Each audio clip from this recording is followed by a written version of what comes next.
তরি বানাবো। কড়াইতে তেল গরম হয়ে গেছে, পাঁচফোড়ন দিয়ে দিয়েছি।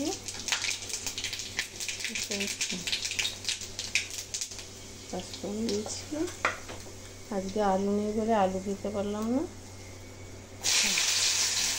আলু ছাড়াও ভালো লাগে।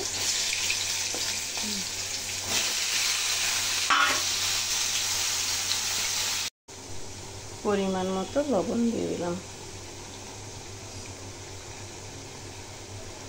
কাঁচা লঙ্কা দেবেন আপনারা, আমার কাঁচা লঙ্কা নেই বলে লাল লঙ্কার গুঁড়ো দিয়েছি। আপনারা যদি খেতে চান কাঁচা লঙ্কা দেবেন। হলদি পাউডার, সামান্য জিরের গুঁড়ো, সামান্য দিলেও হয় না দিলেও হয়, আমি দিয়েছি একটু। ঠিক আছে, এবারে এটাকে ভালো করে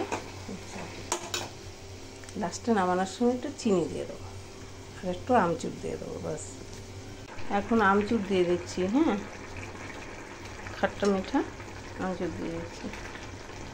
খাট্টা মিঠা খেলে একটু আমচুর দিয়ে দেবেন। আর আমার এমনিও টমেটোর দিইনি তো, টমেটোর জায়গাতে টমেটোর থাকলেও দিই, আজকে টমেটোর জায়গায় একটু বেশি করেই দিচ্ছি।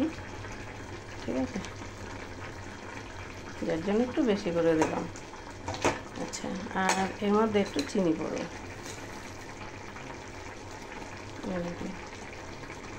সামান্য, ব্যাস। ঠিক আছে, এবার 2-3 মিনিট হবে, একদম অল্প হয়ে যাবে, এই যে ঝোলটা কমে যাবে। আমি কিন্তু জল দিইনি, এটা থেকে বেরিয়েছে। ঠিক আছে, দেখুন বন্ধুরা, হয়ে গেছে ঠিক এরকম।